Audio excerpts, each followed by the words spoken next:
Poland entered the Second World War with an air force smaller than its opponents, but far more capable than its enemies anticipated. The Lotnictwo Wojskowe met the Luftwaffe with skill, aggression, and organization, and when Poland fell, its airmen fought on. What follows covers every significant aircraft that flew under Polish authority from 1939 to 1945. The PZL P.11. The PZL P.11 was Poland's primary fighter in September 1939, a high-wing monoplane of all-metal construction that had been genuinely advanced when it first appeared in the early 1930s. Powered by a Bristol Mercury radial producing around 600 horsepower, it reached approximately 390 kilometers per hour. By 1939, it was outclassed by the Bf 109, but its pilots used its tight turning radius and their own tactical skill to claim over 100 confirmed kills during the September campaign. The PZL P.7. The PZL P.7 was the predecessor to the P.11, an earlier high-wing monoplane fighter that remained in secondary service when the war began. Slower and less capable than the P.11, it served with reserve and training units during the 1939 campaign. Some P-7s flew combat sorties in the opening days of the war, and their pilots engaged German aircraft despite the considerable performance disadvantage. It represents the older layer of Polish fighter aviation that the invasion found still in uniform. The PZL P-24. The PZL P-24 was a more powerful export development of the P-11 lineage, fitted with a more capable engine and carrying a heavier armament, including cannon. It was not operated by Poland itself. The Polish Air Force had been allocated the P-11, but it served the air forces of Greece, Turkey, Bulgaria, and Romania. In Greek service, it fought against Italian and German aircraft during the campaigns of 1940 and 1941, performing with creditable results against Italian opposition before being overwhelmed by the Luftwaffe's intervention. The PZL P-37 Wash, meaning elk, was one of the most modern medium bombers in the world when it entered service in 1938. Twin-engined, low-wing, and aerodynamically refined, it carried a meaningful bomb load at speeds near 445 kilometers per hour. It was superior to many contemporary European bombers. During the September campaign, it flew missions against German columns and supply lines with real effect, but losses, fuel shortages, and the rapid deterioration of the ground situation curtailed its operations. Many were evacuated to Romania before they could be lost to advancing German forces. The PZL P-23 Karaś, meaning Crucian Carp, was a single-engined light bomber and reconnaissance aircraft that formed the backbone of Polish Army cooperation aviation in 1939.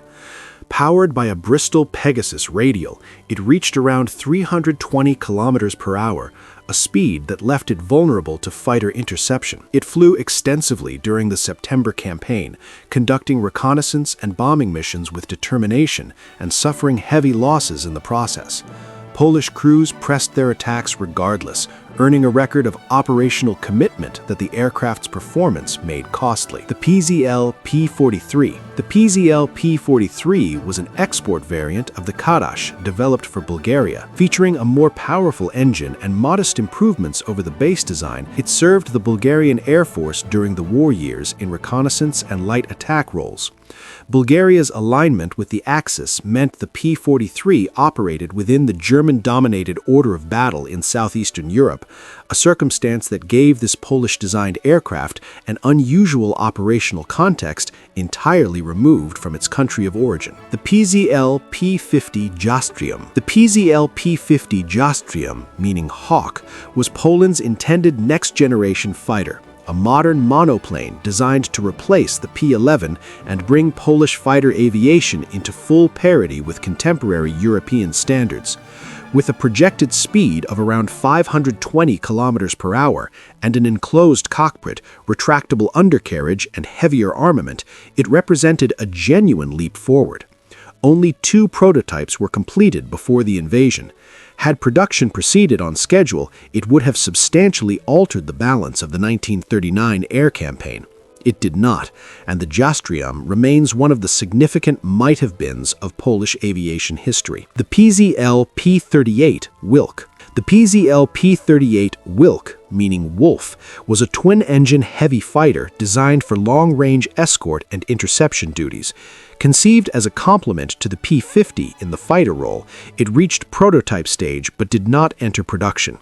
Its twin-engine configuration and proposed armament reflected an understanding of the direction air warfare was taking, but development was interrupted by the war before any operational potential could be assessed. The LWS-6 Żubr. The LWS-6 Żubr, or Bison, was a twin-engine medium bomber that served in small numbers with Polish bomber units in 1939. Less capable than the P-37, it was slower and carried a lighter bomb load, reflecting an earlier design generation. During the September campaign, it flew bombing missions against German targets, suffering losses that its modest defensive armament could do little to prevent. It was not the aircraft the Polish Air Force would have chosen for the role. It was the aircraft available. The RWD-14 Czapla, or Heron, was a single-engine Army cooperation and observation aircraft designed to support ground forces with reconnaissance and artillery spotting. Slow, lightly armed, and built for low-altitude work rather than air combat, it flew throughout the September campaign in close coordination with Polish ground units. Its crews operated under constant threat from German fighters and ground fire, conducting the kind of unglamorous but essential work that Army aviation required regardless of the risks involved. The RWD-8. The RWD-8 was a light training and liaison aircraft that served in large numbers with the Polish Air Force before the war. When the invasion came, some RWD-8s found themselves pressed into communication, liaison, and even light observation roles alongside frontline units. It was not a combat aircraft by any definition, but in a campaign that consumed resources at a catastrophic rate, every available airframe found a purpose. The Lublin R-XIII. The Lublin R-XIII was a parasol-wing reconnaissance and naval cooperation aircraft that served with Polish naval aviation units on the Baltic coast. Powered by a radial engine and designed for floatplane and landplane configurations, it flew maritime patrol and reconnaissance missions in the first days of the war. The rapid German advance and the limited scope of naval operations in the enclosed waters of the Baltic constrained its operational role, but it flew until circumstances made further operations impossible. Polish pilots in France, the campaign of 1940. Operating Morane-Saulnier MS-406s, Caudron C-714s, and other French types. The C-714 in particular was assigned to a Polish fighter group where its structural fragility and mechanical unreliability frustrated pilots accustomed to more robust aircraft. Despite these limitations, Polish aviators in France accumulated a significant combat record before the French armistice again forced them to relocate, this time to Britain. The Hawker Hurricane, Polish squadrons in the Battle of Britain. In Britain, Polish airmen formed squadrons within the Royal Air Force structure, most famously No. 303 Squadron, which flew Hawker Hurricanes during the Battle of Britain. The Hurricane was a robust, well-armed monoplane fighter that suited the aggressive, experience-hardened Polish pilots who flew it. No. 303 became the highest-scoring Allied squadron of the Battle of Britain, a record that reflected both the quality of the aircraft and the exceptional combat experience of the men who flew it, men who had already fought the Luftwaffe over Poland and France before they ever took off from an English airfield.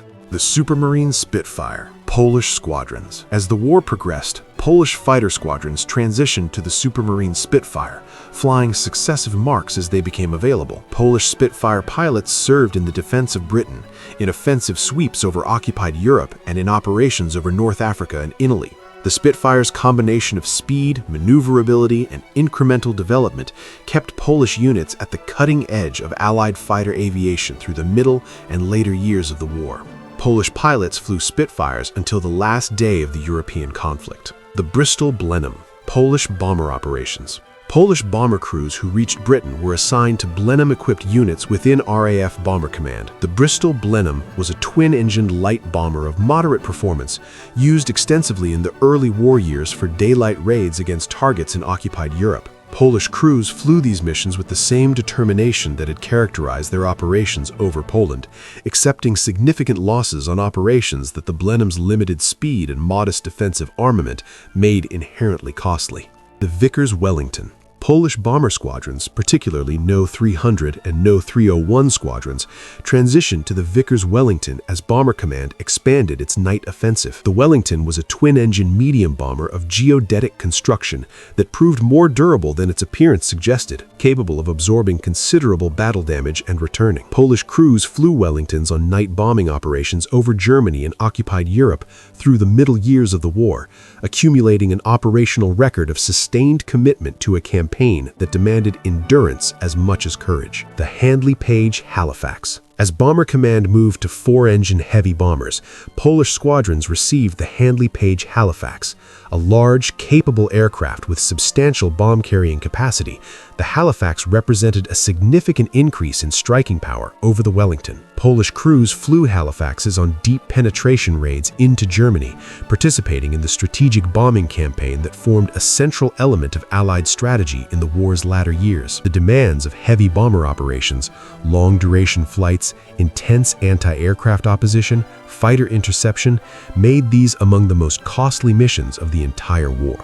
The Avro Lancaster. Some Polish crews and units transitioned to the Avro Lancaster, Bomber Command's primary heavy bomber, and the aircraft around which the night offensive was ultimately built. The Lancaster carried a heavier bomb load than any other aircraft in RAF service and operated at the center of the most significant raids of the strategic bombing campaign. Polish airmen who flew Lancasters participated in operations against the most heavily defended targets in Germany, including the raids on the Ruhr, Hamburg, and Berlin.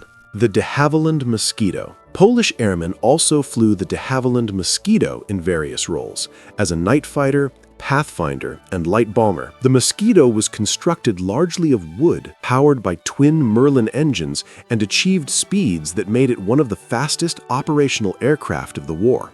Its performance was its protection, and Polish crews who flew it in the Pathfinder and Intruder roles brought to those demanding missions the navigational precision and combat aggression that had characterized Polish aviation from the first day of the war. The North American P-51 Mustang. Polish fighter pilots serving in the later stages of the war also flew the North American P-51 Mustang, particularly in escort duties accompanying Bomber Command and 8th Air Force operations.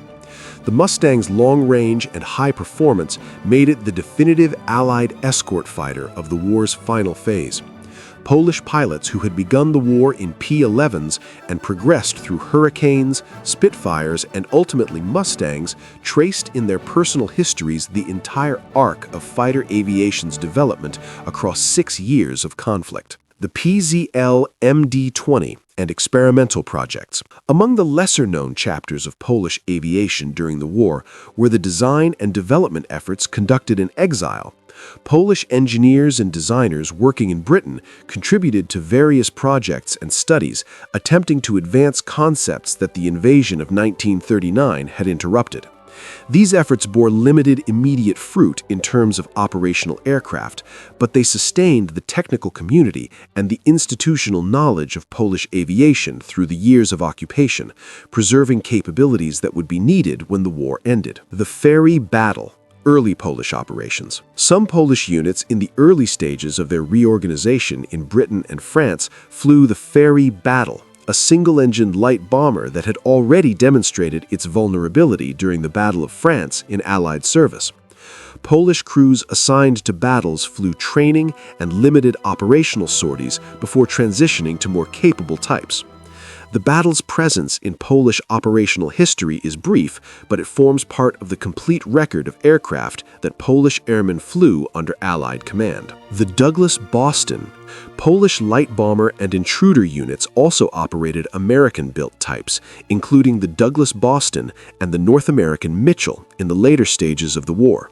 These twin-engine aircraft were used for low-level attack, anti-shipping operations, and tactical bombing in support of ground forces. They offered Polish crews performance and firepower superior to the earlier types on which they had trained, and they were employed in the accelerating tempo of offensive operations that characterized Allied air power from 1943 onward. The aircraft that Polish airmen flew across 6 years of war, from the high-wing monoplanes of September 1939 to the 4-engine bombers over Berlin, tell a story of a military aviation tradition that refused to accept the verdict of a single campaign. Poland was defeated in 1939. Its air force was not. The pilots and crews who escaped carried their skills, their experience, and their determination into every theater where the Allied cause was contested, contributing to operations from the North Sea to the Mediterranean with a consistency of performance that their allies recognized and their enemies respected. The aircraft changed with every passing year. The men who flew them carried the same purpose from the first sortie over Warsaw to the last mission of the European War. That continuity of will, of identity, of professional commitment maintained across defeat, exile, and years of costly operations is the defining quality of Polish military aviation in the Second World War, and no account of the aircraft they flew is complete without it.